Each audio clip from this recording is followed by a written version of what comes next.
Hello students, आज हम कर रहे हैं ग्रामर बुक का 4th लेसन जिसका नाम है संधि।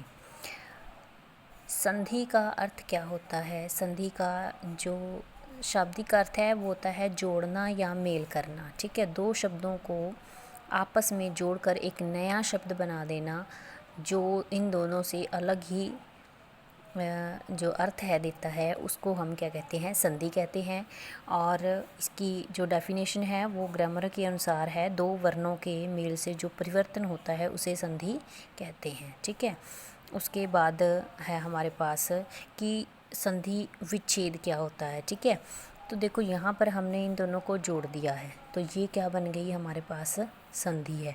अगर हम इस शब्द को तोड़कर इस प्रकार प्रयोग करते हैं तो वो क्या होगा? संधि विच्छेद। हमारा मीनिंग क्या हुआ कि अगर हम दोनों को आपस में जोड़ देते हैं तो संधि हो गई, मेल हो गया दोनों का। अगर हमने इस मेल को तोड़ दिया तो वो क्या हमारी कहलाएगी? संधि विच्छेद। तो संधि की जो विच्छेद की डेफिनेशन है वो आएगी कि संधि युक्त शब्द को अलग अलग करने की प्रक्रिया को संधि विच्छेद कहते हैं। ठीक है, उसके बाद है संधि के भेद। तो संधि के मेन हमारे पास 3 भेद होते हैं: स्वर संधि, व्यंजन संधि, विसर्ग संधि। स्वर संधि में क्या होता है कि स्वरों को आपस में मेल करने पर या आपस में जोड़ने पर जो परिवर्तन होता है उसे हम स्वर संधि कहते हैं। ठीक है, इसमें सारे स्वरों के नियम आते हैं। और जो व्यंजन संधि है उसमें व्यंजनों को जब आपस में जोड़ते हैं तो उसके अनुसार परिवर्तन होता है, उसको हम व्यंजन संधि कहते हैं। विसर्ग संधि में क्या होता है? विसर्ग लगने के कारण परिवर्तन आता है। विसर्ग क्या होता है? ये जो दो बिंदियां हम प्रयोग करते हैं जैसे अतः प्रातः के साथ है ना, तो वो क्या होता है? विसर्ग। तो विसर्ग के आने के कारण जो परिवर्तन होता है शब्द में उसको हम विसर्ग संधि में पढ़ते हैं। तो सबसे पहले हमारे पास स्वर संधि है। स्वर संधि के अपने खुद के 5 भेद होते हैं। ठीक है, दीर्घ संधि। दीर्घ संधि में क्या होता है कि अगर हम अ, आ, ई, बड़ी ई, छोटा ऊ, बड़ा ऊ, इन सभी के सेम वर्णों के साथ मेल करते हैं तो उससे इनका रूप जो है वो बड़े अक्षरों में बदल जाता है। बड़े अक्षर मीन्स अ का बड़ा आ, ई में ये बड़ी है, ऊ में ये बड़ा है, तो इनमें जो भी परिवर्तन आएगा वो बड़े वर्णों के रूप में आएगा। मीन्स अगर हम और अ को आपस में मिला रहे हैं मीन्स हिम में अब क्या आया? अगर हमने इसका वर्ण विच्छेद करेंगे तो अ की साउंड आएगी, इसमें भी आगे अ की साउंड। दोनों अ और अ मिलने के बाद बड़ा आ की आवाज़ जो है वो देंगे और उसको हम मात्रा के द्वारा दर्शाएंगे।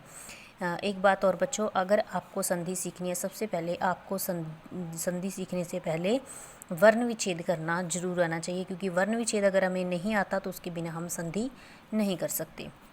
इसी प्रकार अ और आ को आपस में अगर हम जोड़ते हैं तो भी बड़ा आ की आवाज़ आएगी।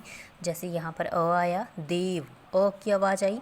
उसके बाद दूसरे शब्द में आ की आवाज़ पहले है तो दोनों को मिलाने पर भी दीर्घ संधि में बड़ा आ की मात्रा जो है वो प्रयोग की जाएगी। इसी प्रकार आ और अ के बाद भी बड़ा आ और आ आपस में मिलेंगे तो भी बड़े आ की मात्रा आएगी। इसी प्रकार हमारे पास ई के लिए भी सेम नियम है कि छोटी ई को छोटी से मिलाने पर भी बड़ी ई, इन दोनों को आपस में मिलाने पर भी बड़ी ई। अगर बड़ी ई पहले है छोटी बाद में तो भी बड़ी ई में बदल जाएगी वो। अगर दोनों बड़ी ई हैं तो भी बड़ी ई में बदल जाएंगी। ठीक है, मतलब बड़ी ई की हमने इसमें मात्रा प्रयोग करनी है। नारी प्लस ईश्वर, नारीश्वर। ठीक है, उसी प्रकार ऊ का सेम उदाहरण है हमारे पास। छोटा ऊ और छोटा ऊ बड़ा ऊ बनेगा, जैसे भानु और उदय। ठीक है, इनको हम बड़े ऊ की मात्रा के रूप में प्रयोग करेंगे। उसके बाद है हमारे पास गुण संधि। गुण संधि में क्या होता है कि गुण संधि में भिन्न भिन्न स्वरों का मेल होता है। जैसे पहले आ भी हो सकता है, उसके बाद ई हो सकता है, ऊ हो सकता है, री हो सकता है। तो इन सभी के अगर प्रयोग में होता है आपस में मेल तो क्या होता है? ये ए या फिर ओ या फिर अगर री होता है तो उसके साथ अर की आवाज़ देते हैं। जैसे यहाँ पर हमारे पास है अ प्लस ई है तो इन दोनों के मेल से ए की आवाज़ आएगी। ठीक है, मीन्स छोटे ए की मात्रा का प्रयोग हम यहाँ पर करेंगे। अगर हमारे पास आ प्लस ई है तो छोटा ए आएगा, इस प्रकार जैसे महा प्लस इंद्र महेंद्र। ठीक है, अगर हमारे पास अ प्लस बड़ी ई है तो भी हमारे पास ए ही बनेगा। ठीक है, उसके बाद है आ प्लस ई है तो भी ए, अ प्लस ऊ है तो हमारे पास क्या आएगा, ओ का जो प्रयोग होगा मात्रा के रूप में। ठीक है, वीर प्लस उचित, वीरोचित। नेक्स्ट है हमारे पास कि अगर हमारे पास आ प्लस ऊ है तो भी ओ की आवाज़ देगा, जैसे महा प्लस उत्सव महोत्सव, ओ की मात्रा का प्रयोग होना है। और अगर हमारे पास अ प्लस री है तो अर की आवाज़ आएगी। ठीक है, जैसे है राजा प्लस ऋषि, राज प्लस ऋषि है तो क्या आएगा, राजश्री। ठीक है, आ प्लस री है तो अर की आवाज़ आएगी, महा प्लस ऋषि महर्षि। ठीक है, उसी प्रकार वृद्धि संधि आ जाएगी। वृद्धि संधि में क्या है, बड़ा ए और बड़े ओ की मात्राओं में परिवर्तित हो जाएंगे ये सारे शब्द। अगर अ और ए है तो भी बड़े ए की आवाज़ आएगी, एक प्लस एक एक एक। अ प्लस ए है तो भी बड़ा ए आएगा, मत प्लस एक है मत एक है।